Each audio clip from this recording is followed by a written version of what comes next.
We're on. Okay, good morning, everybody. It's a delightful day in the North Country. It's Wednesday, July 2nd. It's 9 a.m. We are going to do the Ogdensburg Bridge Authority Board meeting first this morning. I'd like to call that meeting to order. Wade, anything you want to report? Mr. Chairman, there's no action needed by the Ogdensburg Bridge Authority, and the next meeting date would be January 7th, 2015. Could there be any business between now and then that we may have for another meeting, or is it just It'll be as needed. as needed? Okay. Okay, since that, need a motion to adjourn that meeting? I'll move it. I'll second. Doug, second. Any further questions? All right, all those in favor signify by saying aye. Aye. And that meeting is now adjourned. Okay? I'll get myself out of here. Come on, Moose.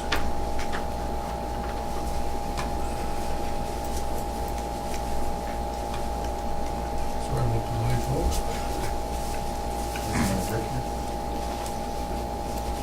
No, he's not gonna be here. Oh, he's not gonna be here. But the, Brian Marshall work. Summer work. That changes to Brian. All right, we're going to take a mistake here. Because put me inside my dad, put me out of there. And then I got to get to work because I got nobody to sit with. We're putting this out down.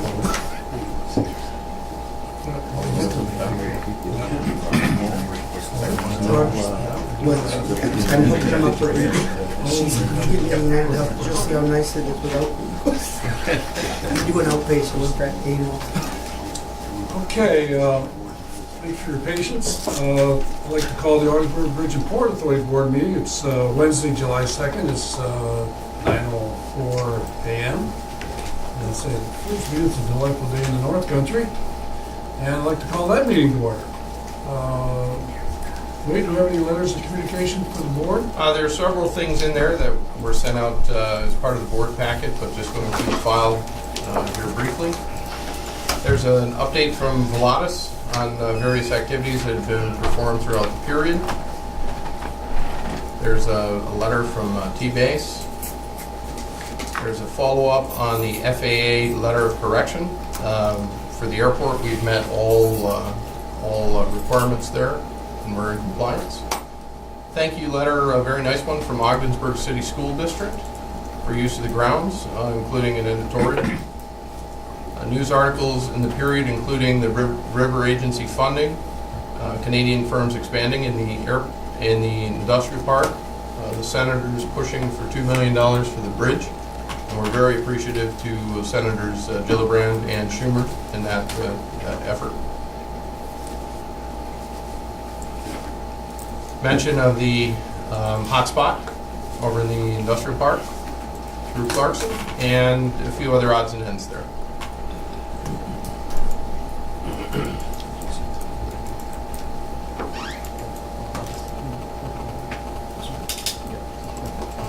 That's it. Yes. Next point of business is we need approval of the board minutes for the meeting held on June 11th, 2014. So moved. So moved, Kevin. Second. Second done. Any questions, comments to the board minutes? Okay, all those in favor of accepting those, signify by saying aye. Opposed? Okay, those approved. This morning we have a presentation this morning.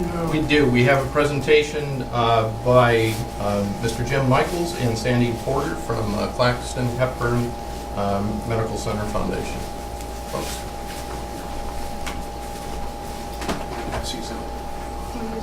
Oh, absolutely. Oh, absolutely. Help yourself. Thank you.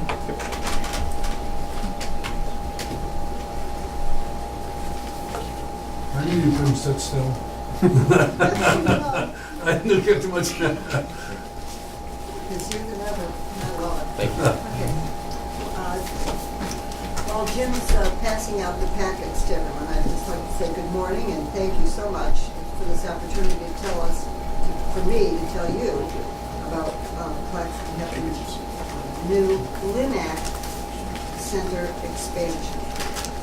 This new first phase the $4.7 million expansion provides a new multifunctional linear accelerator. And I'll let Jim, who is the interim, Jim Michaels, who is the interim executive director at the foundation, explain the features of this equipment to you. It's pretty technical.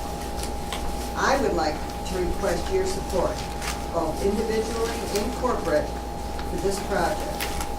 As you know, having a state-of-the-art facility here in Ogdensburg means we can better treat lung, brain, breast, and prostate cancer than anywhere between Syracuse and Burlington. And they actually don't have any better equipment than this. This is actually an important and very valid selling point for the authority when recruiting businesses to locate here. We've provided you with our brochure outlining both the features of this new LINAC wing and the many opportunities for giving. Just want to thank you for your time, and remember, without the support of people like you, none of this would be possible.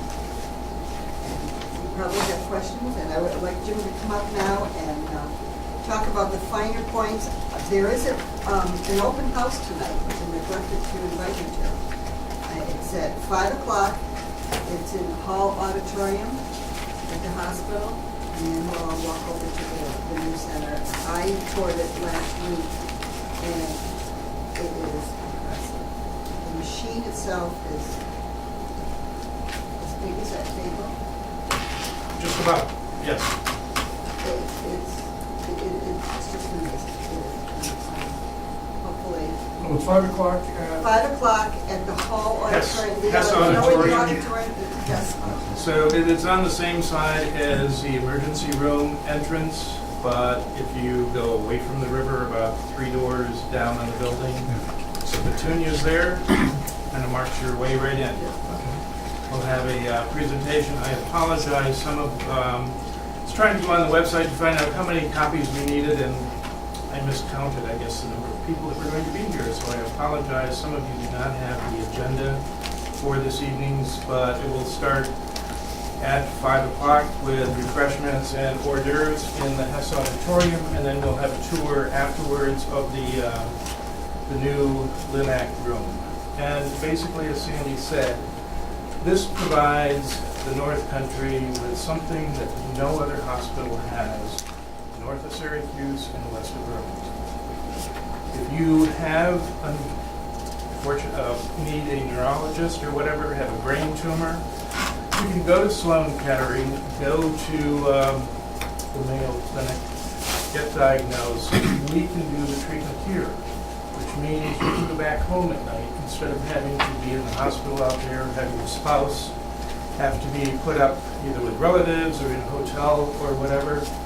And kind of the visual of that is before they would be able to treat some of the tumor, but what this will do is on a dime, they can go half the thickness of this dime to treat that cancer cell, which means they're not burning any of the healthy tissue around it. It is absolutely incredible.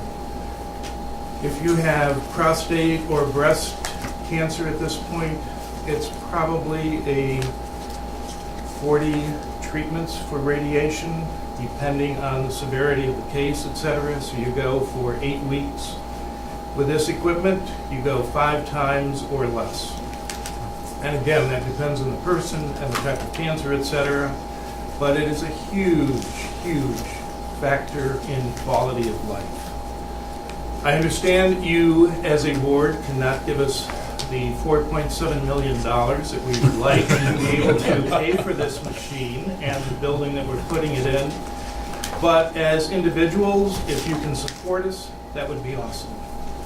Or if your businesses can do that, or if you can reach out into the community to talk to other people to support this project. It's something that no other hospital here has in St. Lawrence County or in the North Country. One of the other things that we're going to be doing in later this fall is kind of on our breast health center is to have tomosynthesis, and I'm probably not pronouncing that right, Right now, we have kind of a 2D vision of the breast when they're doing the mammography. This will give 3D and we'll be able to prevent callbacks by 35%.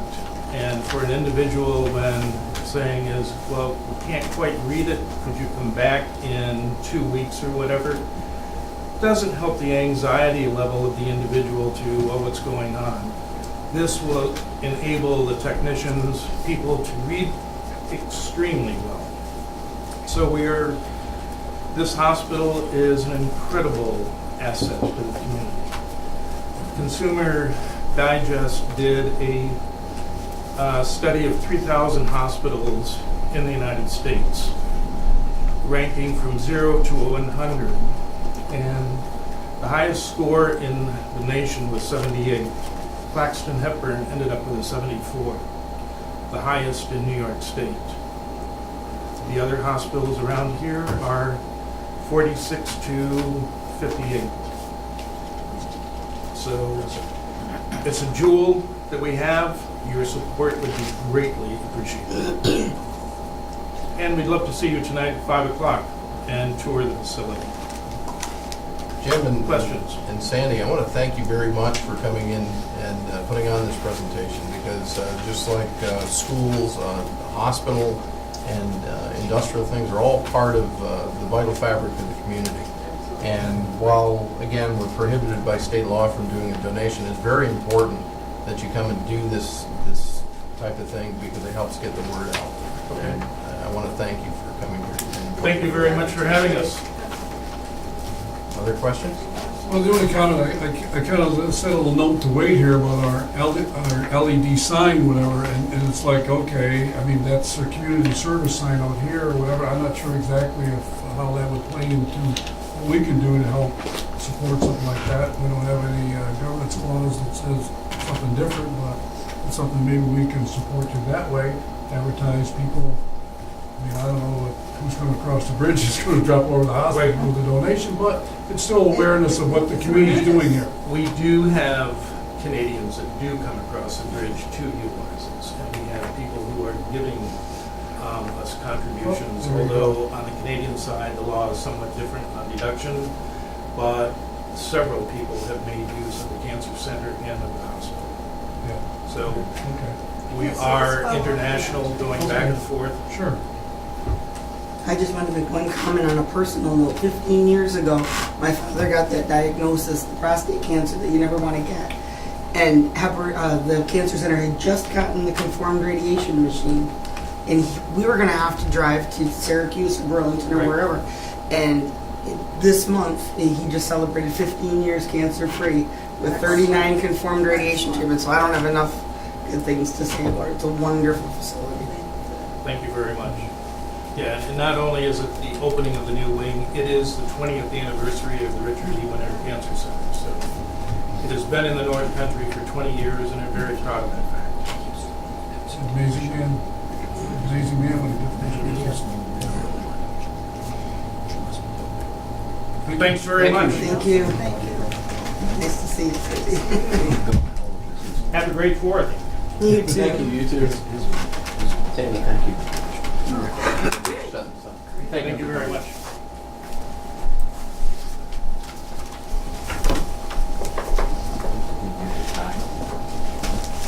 I don't think I'm pregnant, so that means I'm going to go back up there yesterday. Oh, that's it. Let's move quickly into Before we get executive into reports, staff. could I just ask a couple of questions very quickly, because we don't have that area.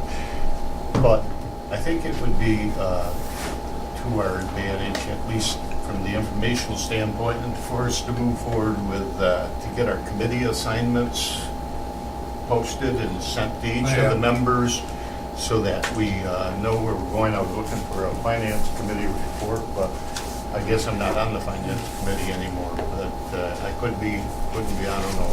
Anyway, it would be to our advantage to have a copy of those, Yeah. please. Well, just to do public thing, whatever, Steve, what's happened is I the, know with the turnover, I Yeah, understand. yeah, I just, you will have that today. I'm sure that there's a couple committees that have things to do. I know the governance, we had that little discussion. And so far, we have things that we have to do. Okay. Just two other things very quickly. I happen to be looking down through and I certainly don't want to create a newspaper thing, but when I read the Messina article, I guess I wavered back and forth. It bothers me sometimes when oftentimes what ends up in the newspaper may not be what the people said. But yes, we are a regional authority, and I think that we have tried to do things regionally. And somewhere along the way, I think we have been informed that we did reach out to the Messina Airport, and we had meetings. And I know that then all of a sudden this takes a different turn, that it gets into the negotiation process and whatever, so I'll leave that back. But I think it's important for at least people who watch our meetings or something comes out of their meeting, know that we did reach out. And whatever came from those meetings is, you people know better than I do what can be said publicly and what can't be said. And the other thing, I guess that, well, I'm going to leave that alone. Anyway, the other thing that I had questions about were people who purchased the Ford Street properties, and then they were assessed at a higher value than the purchase rate. Now, I could be wrong on this, but memory serves me that the purchase price was the amount that property was valued at, I do believe. That's correct. By the So- square foot. Yes, 10 By cents the a square city. foot. By the square foot. So therefore, the people who purchased those properties received tax bills that were double and triple. What the- Really? Yes. What the value that we sold them for, which just, kicked off a few calls. And I just wanted to double check and ask that question, because it was my understanding that they were purchasing a piece of property based on its value that was assigned by somehow, whatever we used as that's the only way that we could make those sales. So at any rate, given that, then I can give them the answer that I thought it was. Steve, there was actually an appraisal, but that's how we came up with the 10 cents, if I recall correctly. Well, it's actually determined by the city assessor. That's where that 10 cents a square foot came from. So that's how Yeah. fair market value was determined at the That time. was my understanding, but that wasn't. And then what the city went back and said, I didn't know that. Yeah. Right. Some of the properties, more than 3 times what they paid for. If somebody paid 300, it was raised to 1,000, things like that. Are you aware, did any of the property owners grieve that when it was, Well, when it was it's kind of- assessed at that when- high level? I'm sure that they did. Sometimes I hear about those things, since my wife is the chairperson of the Board of Review. So when the question was asked, I said, well, I'll get the definite answer for you, but my memory serves me that the properties were sold at face value. Yeah, they were sold at fair market value. Fair market value. We Okay. have the appraisals. Yeah. The other problem we have here is, my understanding from Ramona is, what the city's been trying to do is force these people to combine these lots with their main house property. And I told Ramona, if I was a property owner, I'd be opposed on 2 reasons. One, that'll give them free reign to increase the price higher, because now you got a house and a lot and a bigger lot. And secondly, it's on top of a former city dump, and it may not be as valuable as anybody thinks. It's, basically, it's something that the city could have to clean up down the road if DEC ever went after them. They were always going to be here, and there's the big pocket you look for. And I told Ramona, I wouldn't, you got to fight these. You can't combine them. You can't force them to combine them. And the worst part is they require one contiguous description, so they don't even So you gotta do another So you survey. gotta do another survey. And Yes. most of these people are elderly. I've just sent Wade a letter about one couple who's having a hard time making their payments. And they owe us a lot of money, like $1,200 or whatever it is, and they can't afford it. They're on Social Security. To go out and get a survey, it probably costs them almost as much they paid for both lots. Mhm. Because you have, no surveyor's gonna take just our survey, so they'd have to hire the guy we hired to do their front lot, and they probably owned this property for 60 years and never got a survey. It's an old Ford Street lot that was in its day, probably had stakes in it.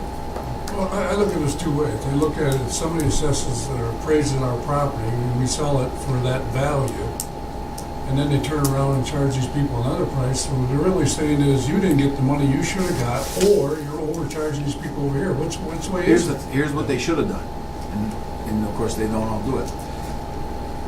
If in the town of Potsdam, if I have an aggrieved landowner, I can't represent him because I'm town attorney. I say, look, if you want to challenge this thing, not commercial, these are the residential people. He says, take an appraisal, take your contract that you just purchased it, you take it into and fight, grieve it. If they deny it, take it to small claims. Not many people lose small claims cases. No. Quite frankly, if they bring in the proof. Right. Every one of these people has proof that this is what they paid for it, this was a legitimate, they weren't required to buy it, and we weren't really required to sell it to them. And that's how you arrive at what they call fair market value. And we did do our homework on fair market value. Come up with a reasonable price for what I consider polluted property that, you know what I mean? It's just, it is. Sounds very unfortunate that they're being overassessed. I happened to be in the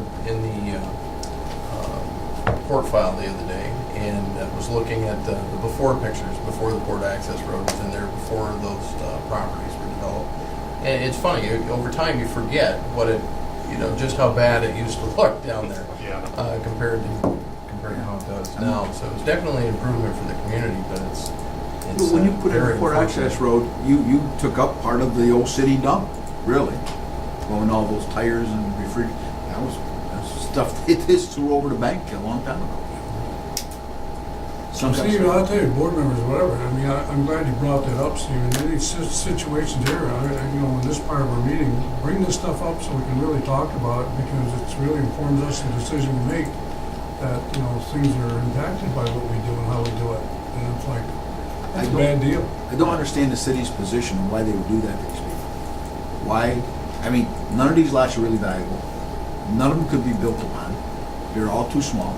Now, there may be one that's buildable, I don't know. I don't know city code. But nobody would build, you couldn't dig a foundation to put a basement in. You could put a garage on it because it's above ground and you just have to put footers down. It just boggles the mind when they just jump double and triple.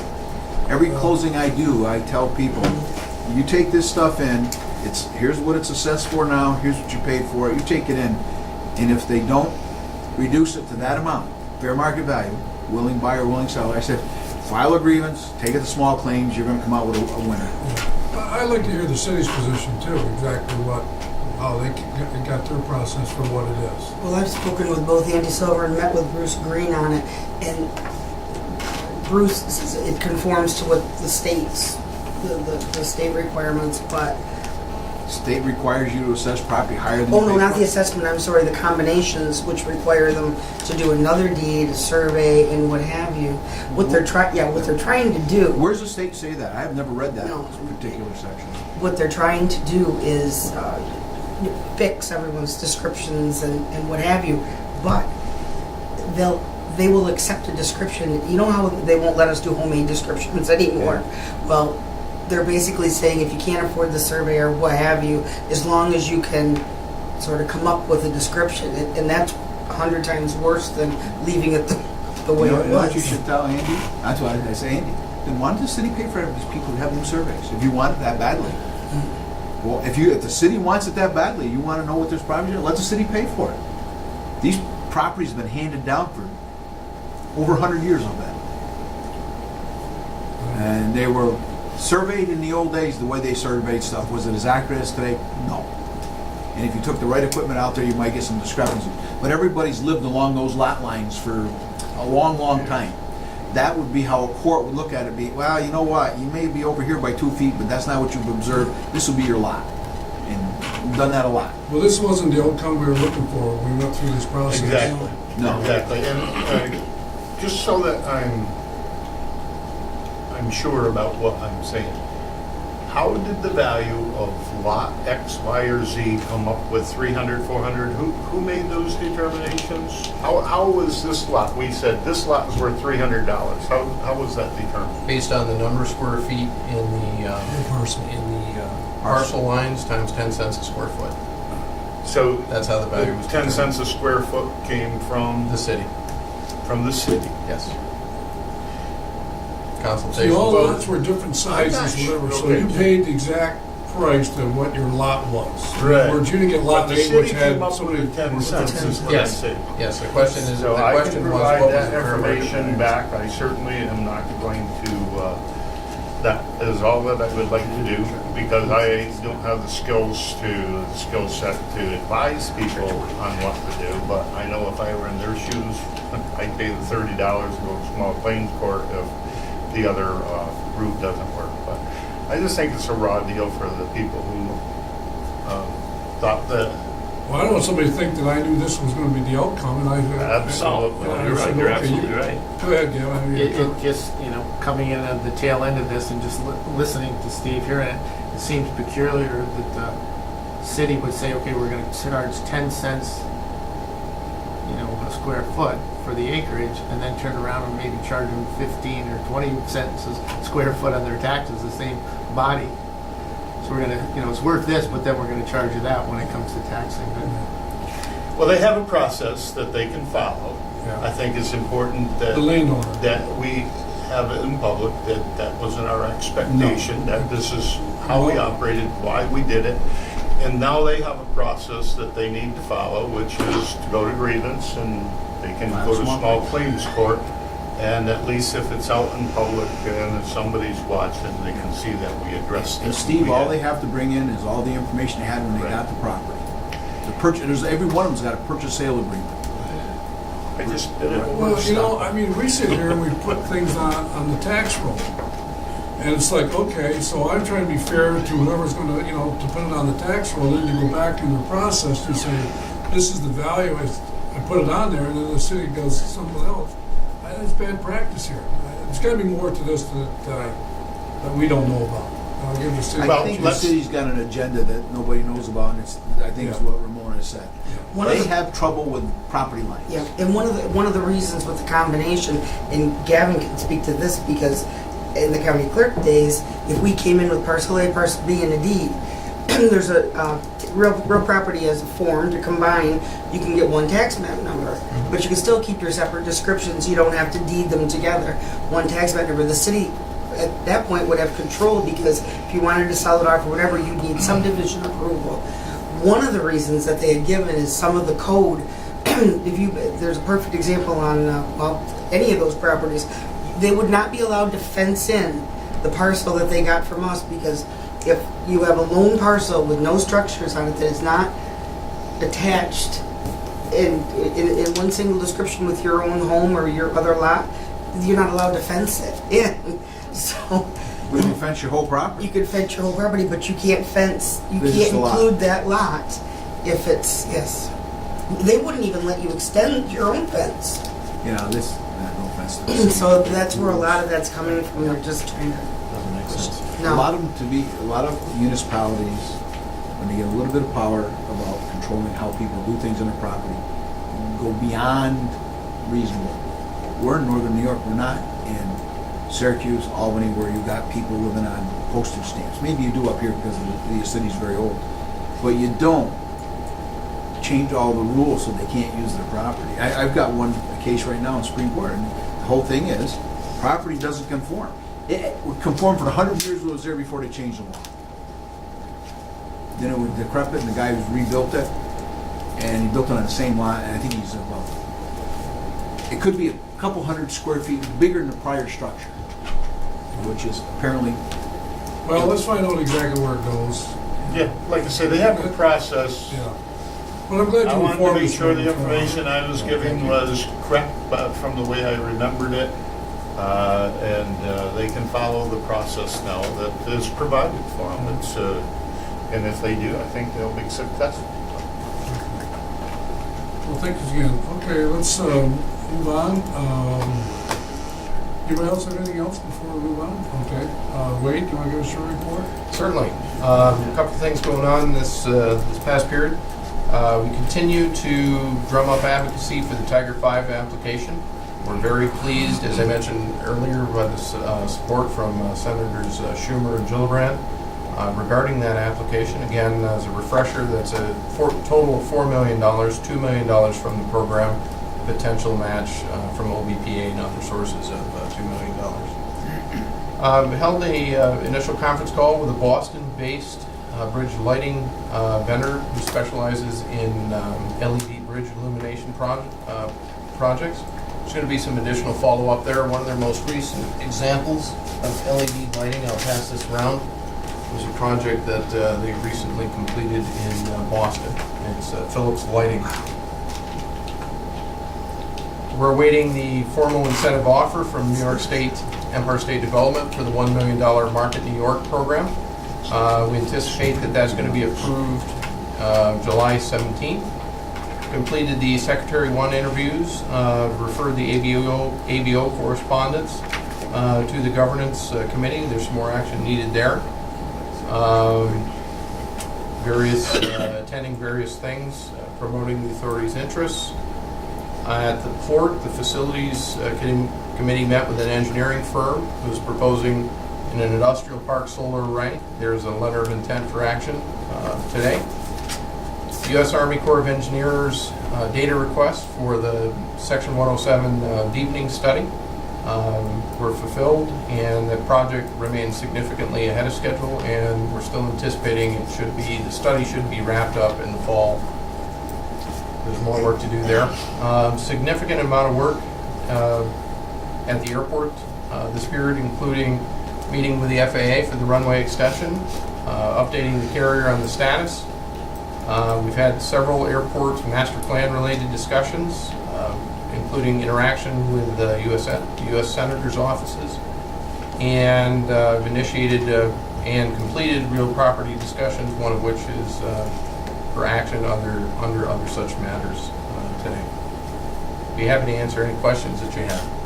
There's a lot in there, and there's a lot that didn't make the report too. So in addition, I know I've been speaking with a variety of you throughout the period.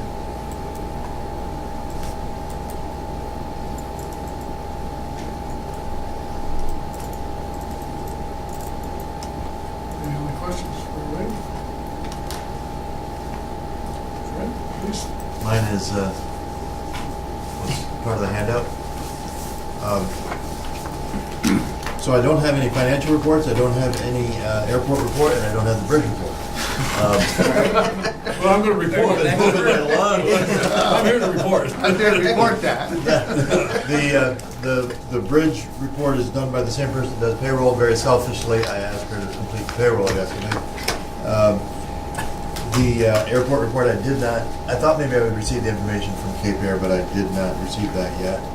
And the financial reports, we just got the year closed. We did the audit entries and closed the year, so we have not had a chance to get April, May, and June closed yet. So that's why there's not financial reports. But I'll get those done and get them to you in the next, try to get them next week. I'll send them by email. We got the parish reporting done. That had to be done Monday. It was submitted on Monday. I did some spreadsheets, and Karen did the input into Paris. I met with the insurance provider to discuss renewal options, and that was 2 different providers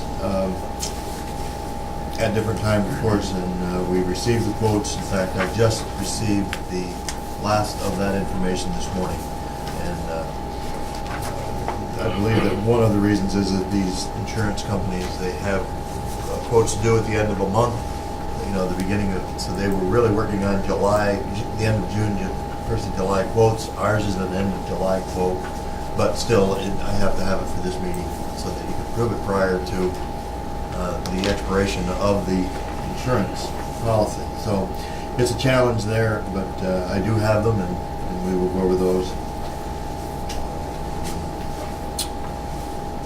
We have started accepting the credit and the debit cards at the toll booth, and the use of that has been low, but it has been steady, and I think increasing a little bit. But we haven't had any one-time charges have to go out since then, so I think things are working very well with the debit and credit. Fred, has that been more Canadian or US or Canadian? I don't know that we can tell. It all comes through to us as Americans, so I'm not sure of that. The corporate center, I don't know, she was going to bring in a check. We have, before yesterday, she was nearly up to date. The corporate center was about a half a month owed, and now, of course, July's would be part of the receivable. So we keep working on that, but today, right today, it would not be current. But it's only a month behind, month and a half behind. Yes. Yep, month and a half. And we're a month and a half closer to end of the contract.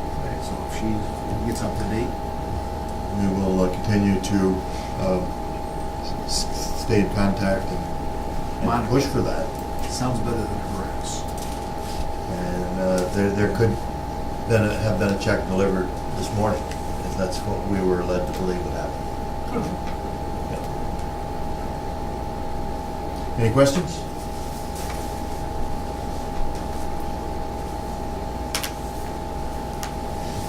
We're going to talk about the insurance later on, right? Yes, there will be a couple of resolutions. Mr. Chairman, Fred, it's more of an observation. I just want everybody to know, because I told Sam and I said to Wade, I went to Kingston on Saturday and talking about the credit and debit cards. So I'm going through and young woman at the booth, and I gave her my money, and she didn't know me from Adam. So I said, "Well, are you accept?" Which I knew. I said, "You accept credit cards and debit cards?" She said, "Oh yeah, we do." I said, "Well, how's it going?" She goes, "It's good." She goes, "It's it's a lot better when when people don't have money and then they're looking to try to write a check, or we have to get their information down. It's giving people other ways to pay." And I was so impressed how she handled it, not knowing me, and then I introduced myself. I said, "Hey, I wasn't trying to get you on it. I was just And she said, "Oh no." She goes, "I said, but I just wanted everybody to know how impressed that I was, how she handled it, and how she interacted with. I mean, she didn't know me from anybody else. So I just wanted everybody to know that I was really impressed." So obviously, Fred and Wade and their staff are doing some great things with the people that are working there, because they're really personal. So I just want everybody to know that.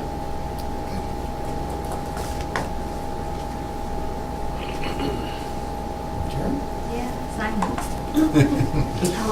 As Fred said, being that it's only been a few weeks since the last meeting, most of what I've been doing has been focused on, we finished up with the audit, we did the entries that Koski provided us, and then a lot of it was working through the Paris reporting.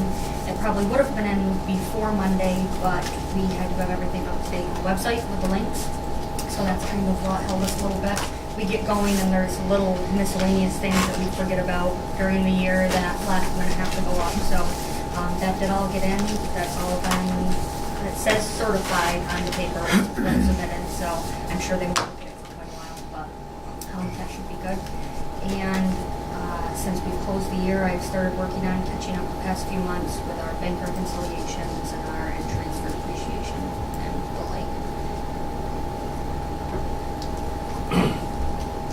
Karen, what kind of work is Scott Wilhelm doing up? Did we just update our website?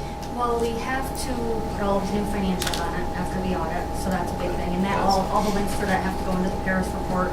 There's also an internal control report we have to do, our investment report that shows all of our bank balances at the end of March.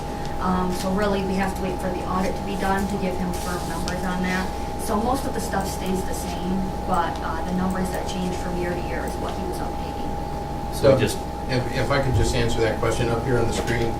The website itself is not changing. What Scott's working on working for us doing is updating the accountability documents. It's all these things here that need to be updated. Everything here needs to have a corresponding link in the document attached to it. That's what he's doing. There's no physical changes to the website or anything. Okay. And he can do it in a matter of, I would say, minutes for each one of those, where it would take us hours. He's capable of, his capabilities are in that field. That's his expertise.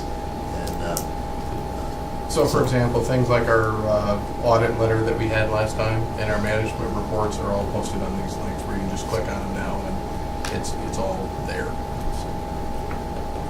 See the gentleman that works at Wilson's? Yeah. I'm not, is it? Okay. I just know him through Lights on the River, and he just says, Yeah. Okay, thank you. One other quick question.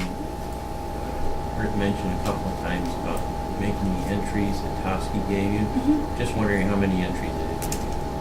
I think there was maybe 12 on the list, but only 3 or 4 of them were actual entries we had to make. Most of them were just on their side. They were just, reclassifying entries. I think there was a couple small ones that had to do with, like the fund balance surplus. But I think there was only actually 4 or 5 that had to be made. They were very, very small, under a couple $100. Usually materiality gets in there. Yeah. Okay. Yeah, and they were, I think the one was $118 and change. I think it was just true ups mostly. Yeah, it wasn't really changes to anything, I think, for the most part. Because I go to make them and they were accounts that we didn't have, so I'd email Ken and say, I can't make this one. Oh, no, you don't have to make that one. Good. Good. Sounds like you did a good job. Thank you. Anything else for Karen? John, your report, please. Yeah, most of my work's been focused on prospects, existing companies that are looking to expand, and new prospects that we're getting. Activity's picked up a little bit in the area of port. I'm looking at everything from canola meal to fertilizer. A mining company up here in Kingston is looking to use this to distribute some philosophy. Soybean company, like I mentioned before, that's looking at the fall harvest and possibly using us. And some potential for receiving some product from our new industrial park tenants. So that's in the early stages, but they are really interested in using facilities. Promising. And then over in industrial park, just a variety of new prospects that are looking at space, and existing companies that are looking at taking additional space, nothing huge, but 2,000 to 3,000 square feet here and there. And I just wanted to mention that the grant that we wrote to the RVRDA was approved for Maxim for $78,000 for the rail spur extension. And Frank and I are working on the easements, and we'll have those for the next meeting for the water, sewer, and road easements for Maxim. That's progressing. We're talking about August construction, and I think this week they were hiring the contractor to design build project, and they hope to have it completed by November. The spur will be ready. They're progressing with the design of the spur at the same time as the building. So it'll be Yep. awesome. Awesome.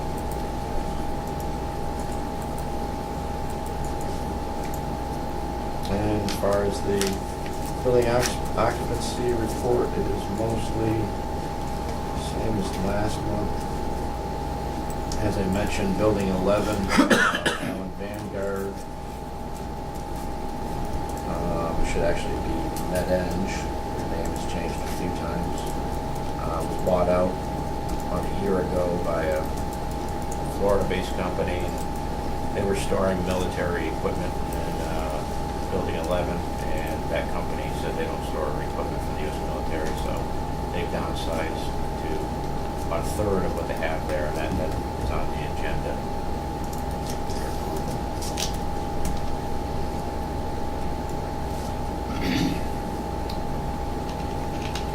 One of the things that I was aware of the McClellan Group, their video presentation, whatever.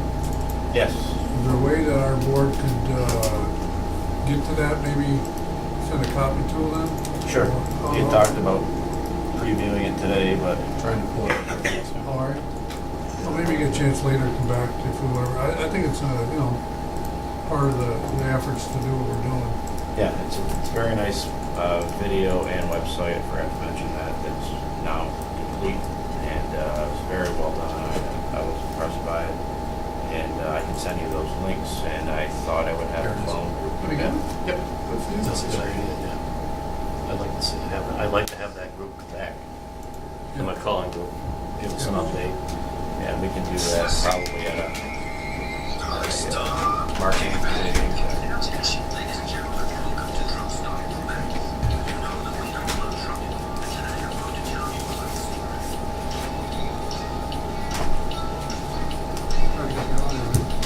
This computer doesn't.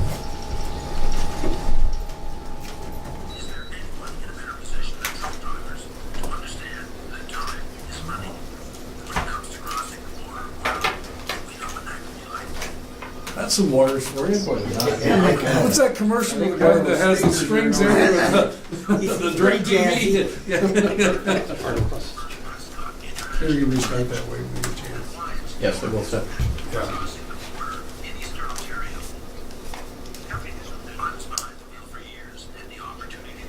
Have an audio out there somewhere.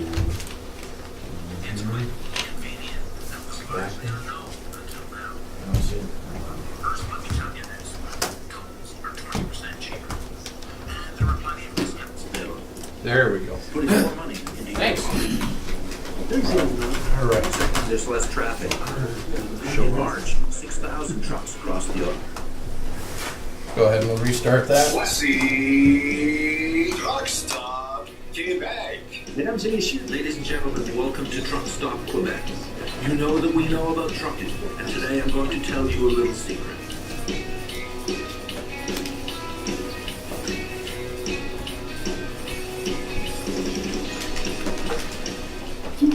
Is there anyone in a better position than truck drivers to understand that time is money? When it comes to crossing the border, well, we know what that can be like. What if I told you there is a better way? So, turn up the volume and learn about the Ogdensburg Prescott International Bridge and why it's your best bet for crossing the border in Eastern Ontario. I was behind the wheel for years and had the opportunity to use the Ogdensburg Bridge. It's quick, convenient, and was largely unknown until now. First, let me tell you this. Tolls are 20% cheaper, and there are plenty of discounts available, putting more money into your pocket. Second, there's less traffic. In March, 6,000 trucks crossed the Ogdensburg Bridge versus 30,000 crossing on the next one.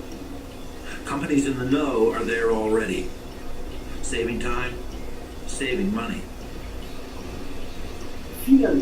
Finally, this Eastern Ontario Bridge is very close to Quebec, and you'll be saving 8 kilometers in each direction on every U.S. trip. We truck drivers are on the front line of international commerce. Truckers move more than 90% of all goods shipped into the United States, which happens to be the largest trading partnership in the world.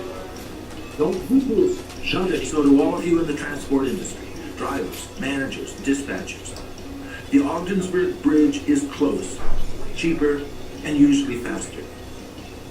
So if your trucks aren't crossing it, why not? Yeah. Let's keep those wheels rolling and our economy moving towards Ogdensburg.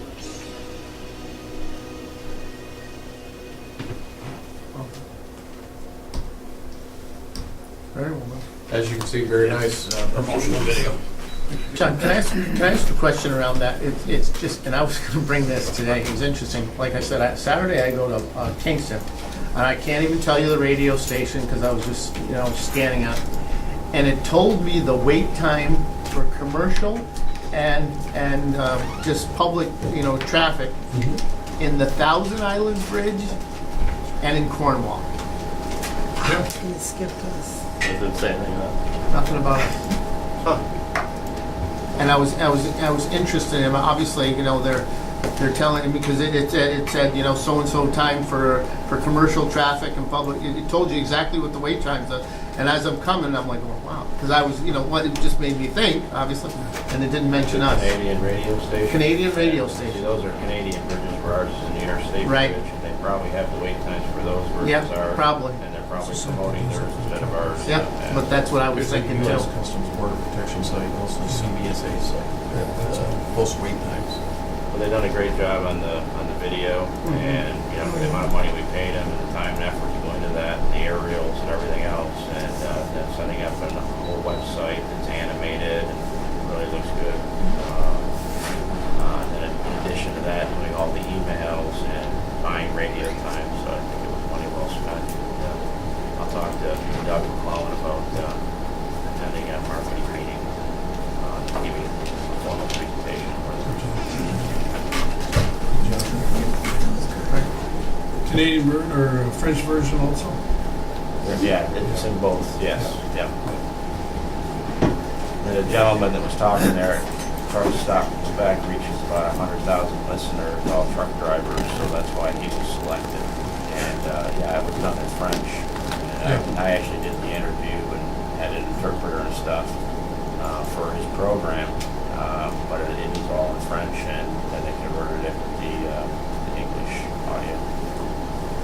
It'll be interesting to see what the turnaround time is before people change their habit, dispatchers get involved in the process too. Whatever. Anything else for John? Thanks, John. There's my man. Good morning. Hi, Steve. Go ahead. A lot of things that my troops are catching up on.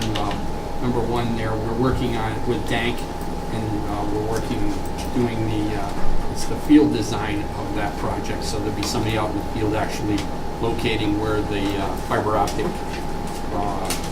lines and handholds and where they go into the buildings. We're working on that. So we anticipate having that done within the next 30 days, and hopefully the project will be ready for bid in August. We did some quick turnarounds. You approved an HVAC system for the legal services last month, and the firm that we hired went right to it, and that's complete. Also, we have some space over in Building 1 for Clarkson University. To kind of improve the access to that, we installed a concrete walkway and kind of cleaned that area up, and we're ready for them. Getting down to the bridge, basically the maintenance crew has done all the annual items such as cleaning and lubricating bridge rocker bearings, and now we're working on floor beam repairs, which, as you know, are an issue, but we're keeping up with them, and that'll be the focus of our work for the next until the biennial bridge inspection. Out at the airport, just to give you an update on the runway rehab project, I did my report last week. They moved along quite a bit. We're well over 50% of the project's complete. The true and leveling course is complete. And right now, all that remains is the top course. Probably 4 or 5 days of that will finish that, and then they have to let the asphalt set kind of age for 2 weeks. They'll go in the grooving. The whole runway is grooved with little, you've seen them on bridges and things like that. They'll have to groove that, and then once the grooving's done, that's probably a week's worth of time at night, and then they'll probably a day or two of painting and a little touch up of that. So I think we're 10 days ahead of schedule, but looks like the end of July we'll be finished with that. But so far, that's everything there with the night work and everything is pretty uneventful. So there's a lot of lights out there, I'll tell you. Yeah. There's a lot of lights out there. And they've done well. Any issues with safety and anything like that, they've addressed them right away. And we take care of a few things with residents living near on 812 there with lighting things like that, we took care of that. What's your role in that? I mean, at I'm nighttime- the, I represent the bridge and port. I know that. I mean, you're not clerk of work like that. Excuse me. Thanks, Steve.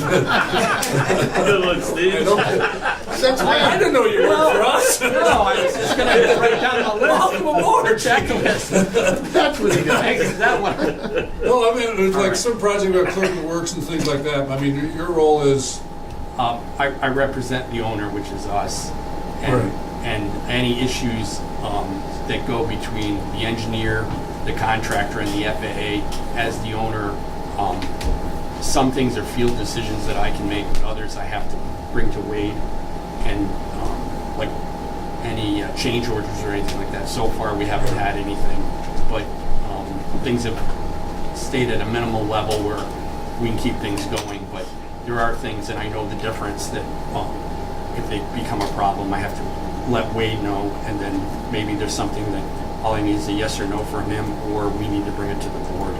So we stay on top of that. We've been through quite a few of them, so we've got quite a bit of practice to know what's important and what isn't. well, I was just wondering, like, I mean, I know you represent us very well, but the question is, they're doing work at nighttime, and who is observing their work at nighttime? We have two people from CNS that are part of their construction Okay, so division. that's the connection. They All right. they work and they represent us. Also, Darren Green, who works out there. Darren takes care of all the notice to airmen. They're called NOTAMs. He issues those daily, saying this is what's happening with the runway from 8:15 to 6:15. He has to put that on in time so that Cape Air knows that the runway is going to be closed. He also coordinates through me and Cape Air. If Cape Air is running a little bit late, we have to let the contractor or the inspectors know, and that's been pretty good. But sometimes weather and things there that the contractor will grant us, even though contractually they get to start at 8, there's a little give and play in there just so that we can make things operate without really causing problems.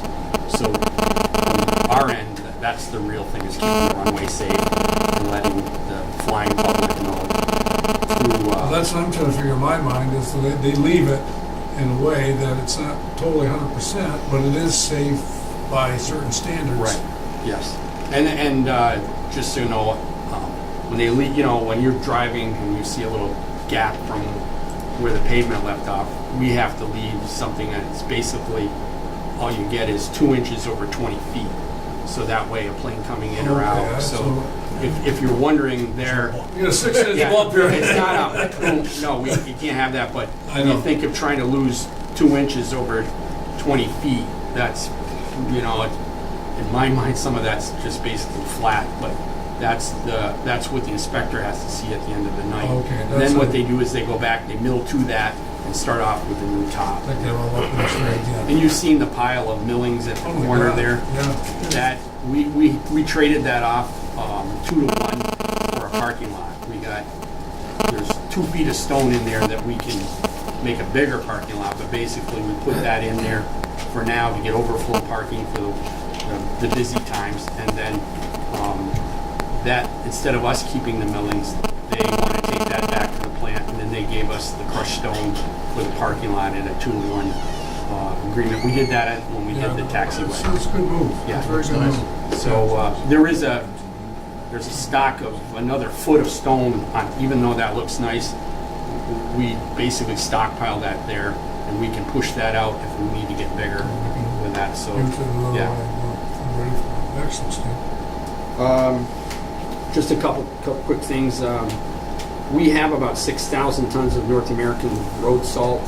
North American doesn't have any in New York State, so even though Hamilton County isn't ours, they wanted to order 3,000 more tons of salt, so we're just shipping that at a leisurely pace compared to our winter one. That'll probably be done by the end of July.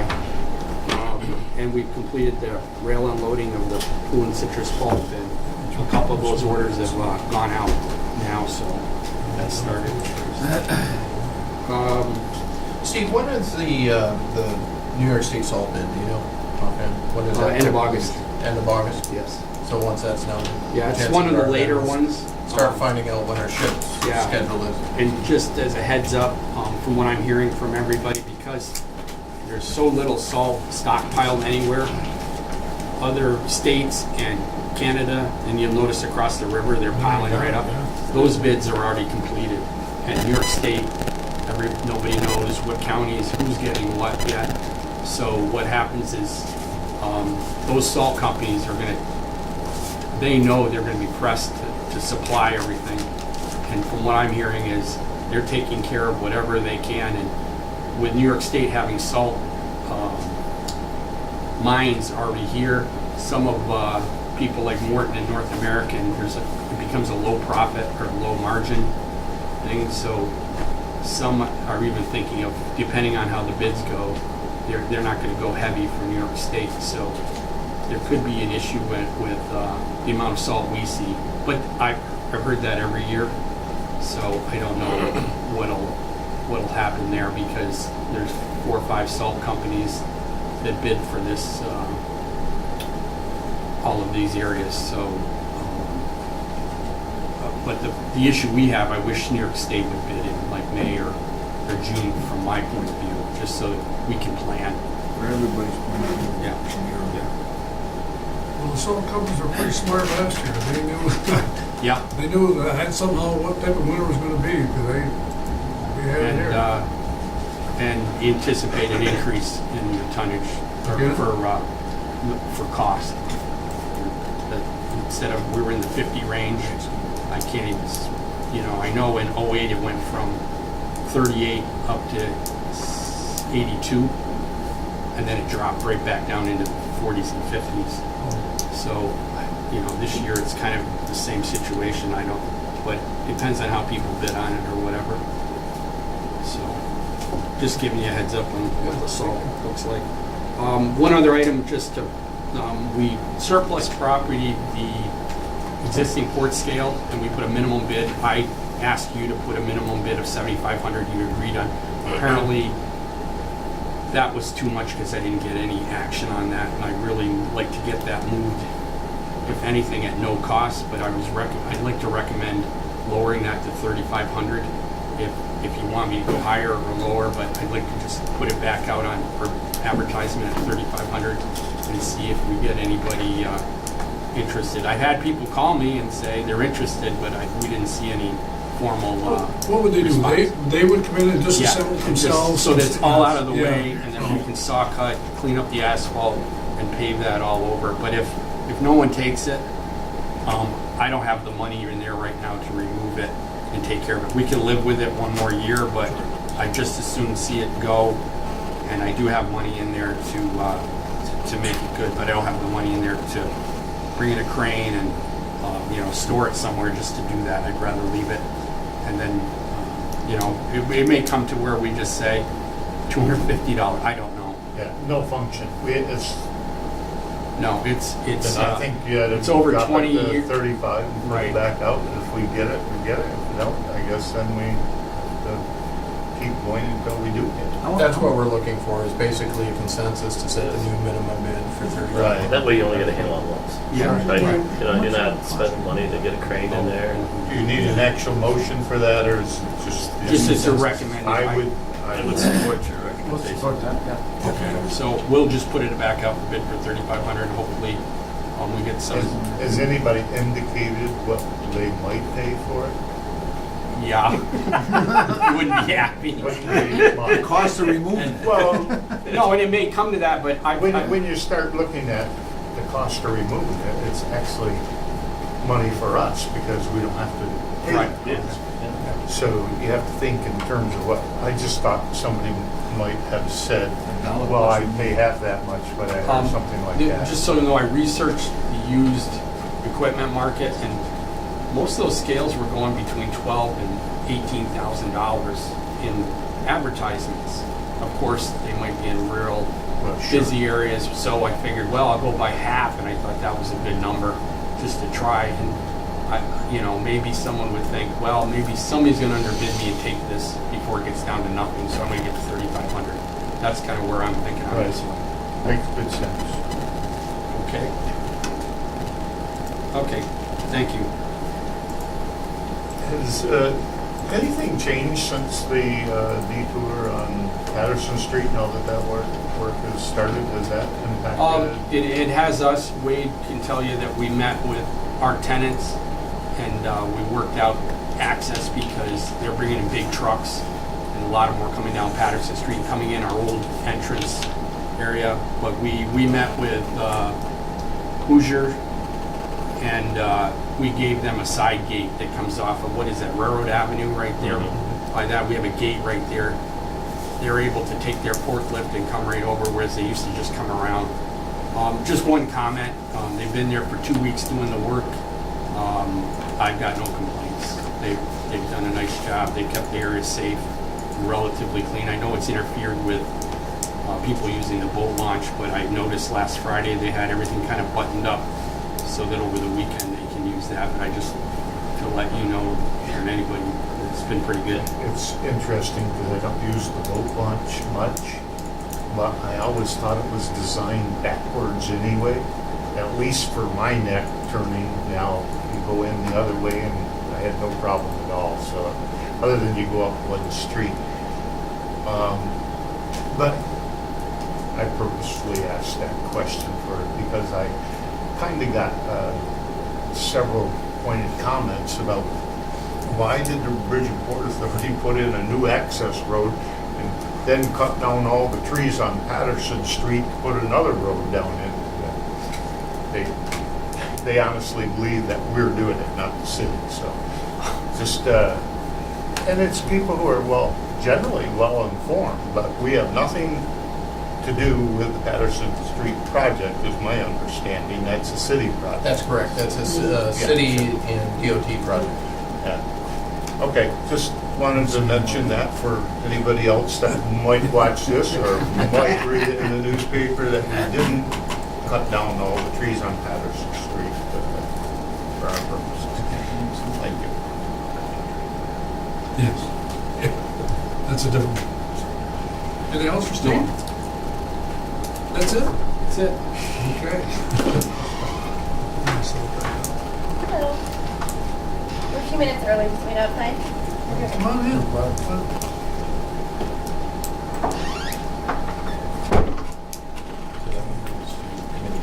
Okay.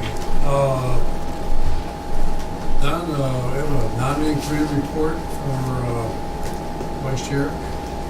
Yes, Mr. Chairman, we'd like to bring forth the names for the vacant vice chair position. That name will be Doug Walker.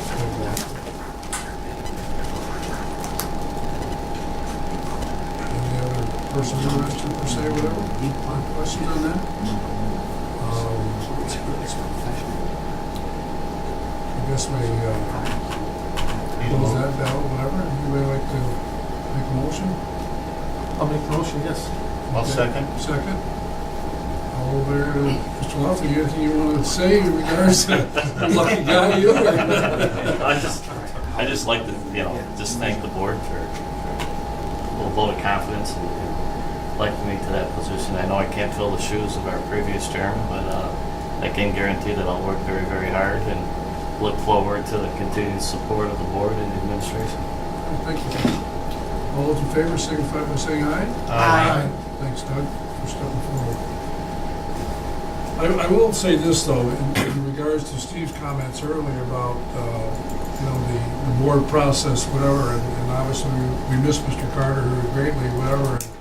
We think things are going to be happening a certain way, and it hasn't turned out that way. And we're very fortunate to Steve to stay on until longer. The Senate committee hasn't made all the movement that they thought, and appreciate Steve staying for it. He thought he was done back in December, and here he is, July, and who knows how much longer, Steve, that you're going to be with us. But obviously, I appreciate you staying here with us to help us out with our process. And it's a very valuable person to have with us. So, that being said, I will get you a copy with the change of responsibilities, whatever, and it's really informal. And I have some things that I think should be whatever, and if you people have a different discussion, we'll discuss that later and we'll go from there, because time and effort and availability or have a lot to do with it.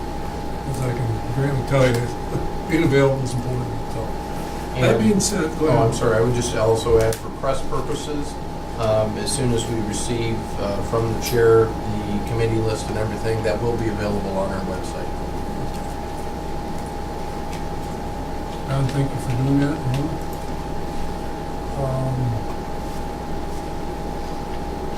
That being said, I don't think there's any finance committee report that I know of. Is there? I don't think so. Is there, Wade? Anything that we have presented? Not that I'm aware of. Facilities committee? Facilities Committee met last week, and you'll see under business items, B2, we're going to be looking at a letter of intent to grow solar.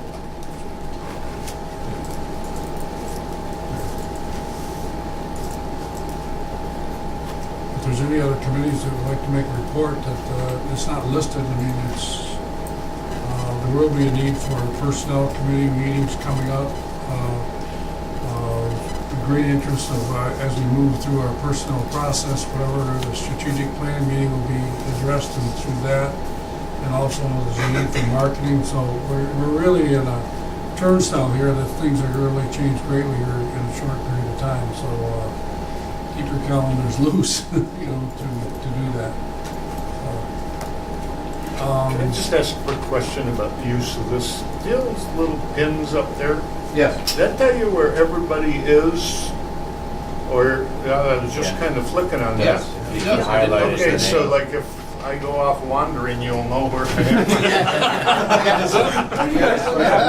Looks like Oh, really? But I want to tell you that I was the only person on topic and everybody else was somewhere else. At that moment that I noticed it. So Gavin's an international hockey, I know there's something going on. You know, it's interesting, it's funny, when you see something like that, when we went up to Legion Air offices, whatever, and the room was huge, and the way the cubicles were, whatever, if you stood up, everybody could see you, so I didn't see anybody standing over there, so nobody knew what they were doing or not doing, whatever per se, interesting, huh? Unfinished business. There's none.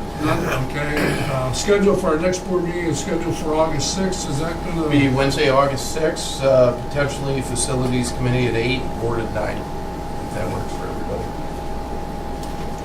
Brett, are these meetings too close to the beginning of the month for you? I mean, it seems to me. August 6th will be okay. August 6th? That'll be fine. October 1st, it would be impossible to have. Yeah, and that's what I'm reports. saying, is start to see if we've got ourselves a week off, whatever we want to be, whatever. My problem is the representative for us on the growth fund, is our meetings have been changed so I can attend those. So I mean, it's like, that's where it comes in for me, to attend the growth fund meetings. And the schedule it used to be scheduled the same day as ours, and well, that doesn't work. So, but we'll work through it. So August 6th is okay? Sure. All right. I guess, Wade, you want to take it through the business items? Certainly, very few items, but a couple important ones relating to insurance. But let's take care of some housekeeping first. And the first is general administration item A1, which is signatures for banking institutions. Periodically, we need to go through and update the signature authorizations. This one is with Community Bank. And for folks that would be authorized signatories, would be Sam LaMancha, Doug Loeffler, Don Hooper, Ramona Breen, Steve Barlow, Gavin Reagan, Wade Davis, and Fred Moore.